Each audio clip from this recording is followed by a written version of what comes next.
Someone commented this week that shoe prices are getting crazy, and I agree. So this week in the weekend deal roundup, we are back to exclusively focusing on running shoes. I've rounded up 10 of the best running shoe deals that I could find for you out there. A lot of them under $100. That's what I strive to do in these roundups. There's some that are a bit more expensive just because I thought they represented good value, but got a good range of them for you today. Everything from daily trainers to tempo shoes to race day shoes, even a 5K racer we got in here for you today.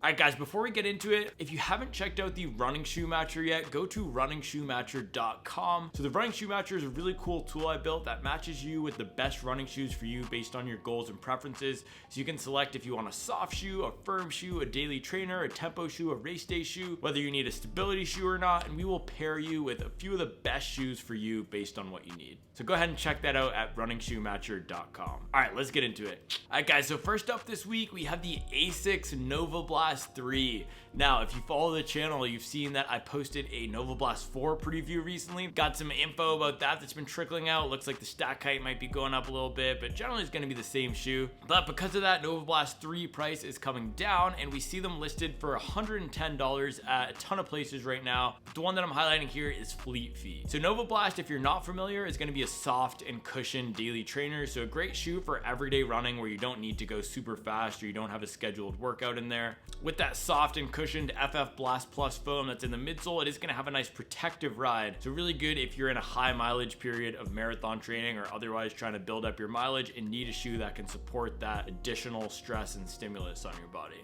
Also, the ASICS Novablast Trail version is on sale for $110 as well. This is very similar to the Novablast regular, except the outsole is a bit more generous. So a lot of runners actually use the Novablast 3 Trail on the roads to have a bit more durability and protection from the slick roads. Alright guys, next up we have the Atreyu Daily Trainer for $77 at REI. Now Atreyu is a small Austin-based running brand that focuses on creating simple and affordable running shoes. Daily Trainer is their entrant into the daily training, everyday running segment of the market, and it's normally priced at about $110, but we see it under $80 recently. The midsole is made of a supercritical EVA. It's all really similar to what we see in the Hoka Mach 5 and that ProFly Plus. It's gonna be nice, soft and cushioned and pretty bouncy ride as well. This is a good choice if you want to expand your running shoe palette, get a little taste of something outside of those major brands. There are not that many boutique running shoe brands out there, so also if you want to support a smaller independent business, then go ahead and pick up that Atreyu. There's also the Atreyu Base Trail running shoe on sale for $80 at REI, and this is like a more rugged version of their road running shoe. So this has a thicker outsole with lugs and a bit more of a protective secured upper. This is not going to be the best option for technical trails, but if you're looking for something similar to a Hoka Speedgoat 5, maybe a bit less rugged, then the Atreyu is a great choice. Also, the Atreyu lineup looks pretty sweet, so if you want a good fashionable shoe that you can flex into casual wear as well as running and trail running, then go ahead and check out that Base Trail. Alright guys, next up we have the Saucony Ride 15 for $50 at DSW. Now it seems like they created a bunch of these because this is almost 2 years ago's model version now, because the Ride 17 is going to come out in a few months and we're on the Ride 16 right now. That's why it's $50. So if you prefer a firmer ride in your daily trainer, then the Ride 15 is going to be a really good choice. It has an EVA foam in there called Power Run, which is not nearly as soft and mushy as what's in the Novablast or even that Atreyu daily trainer. I like varying between soft and firm running shoes. So if you already have something like the Novablast and you want to mix in something else to help support your development as a runner, then going for a firmer shoe that's $50 is a good way to test out if you like having a shoe like that in your lineup. Next up, we have the ASICS Gel Noosa Tri 14 for $57 at Dick's Sporting Goods. Now, the Noosa Tri series is a lineup from ASICS that was created for triathletes. So these shoes are meant to be slipped on easily without socks, which is how triathletes do it. I'm actually doing a triathlon soon, but luckily only the running part of it because it's a relay, so I'm doing the running segment. But maybe I'll get a taste firsthand of at least being able to see what it's like for those guys to be slipping in and out of their wet shoes.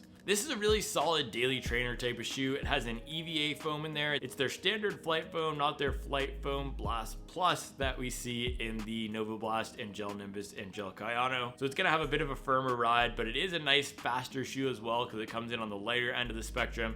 So again, if you do want to try a slightly firmer shoe than something like the Novablast or Gel Nimbus, then coming in at $57 for this Gel Noosa Tri 14, really good way to break into that market without breaking the bank. Next up, we have the Craft Pro Endor Distance for $84 at Backcountry. Now, I recently researched and did a very lengthy A to Z best daily trainer from every brand video, and the Pro Endor Distance was the one that I picked for Craft. And as I was doing my research, I saw this one on sale for $84, and I really had to restrain myself from buying it because it's such a fascinating shoe. It's almost like they took the Saucony Triumph and the Saucony Endorphin Speed 3 and smushed them together and took out the plate. They're using a beaded foam that's very similar to those Saucony Power Run Plus and Power Run PB foams, and the stack height is a bit lower than we see in the Triumph. This is going to be a really good shoe if you want a fun, cushioned, comfortable shoe for longer runs. It is going to have a nice bounce to it. It's going to have a nice soft and cushioned feel to it without being too mushy. Again, very similar to that Triumph.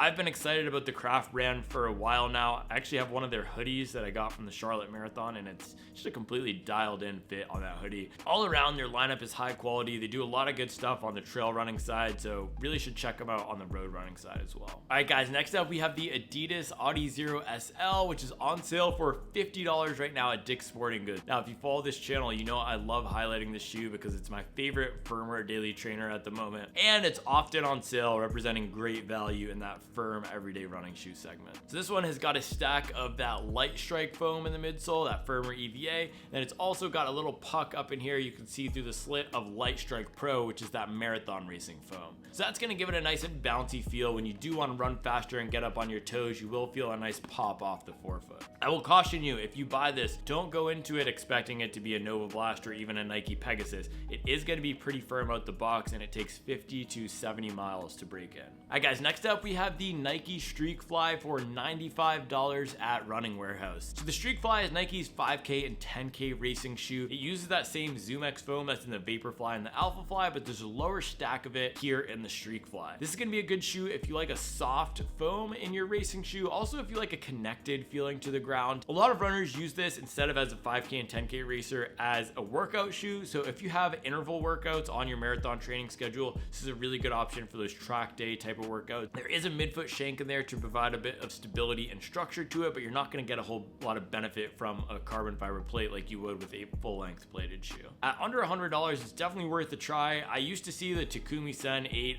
and 9 on sale for $110 for a period there, but now that they've flipped over the colors, I think they've liquidated some of that inventory. I'm not seeing the same deals on the Takumi Sen, which is the competitive shoe with the Streakfly. So if you are looking for an affordable, lower stacked shoe with a nice P.P.S foam, then the Streakfly is going to be the best choice on the market right now. All right, guys, finally we have the New Balance SC Pacer, which is coming in at $80 from Running Warehouse. Similar to the Streakfly, this is a lower stack shoe with the marathon racing foam that's positioned as a 5K and 10K racer. Again, like that Streakfly or that Takumi Sen, this is a really good shoe that you could use for tempo training or interval training, or if you're an efficient runner, you could use this for racing. This is going to have a bit of a firmer feel than that Streakfly just because it does have a full-length carbon fiber plate in there, but it is on the lightweight side still and does feel a lot more stripped down than their marathon racing shoe, which is the SC Elite V3. At $80 is a pretty good value. There's no other 5K, 10K racing shoe out there right now that's lower in price, so if you do want to try that segment of the market and you don't mind a lower stack, less supportive feeling, then the SC Pacer is a good place to start. All right, guys, that's what I have for you this weekend. As always, thanks for watching. Thanks for liking and subscribing, and I'll make sure to keep you up to date on the latest and greatest in the world of performance running.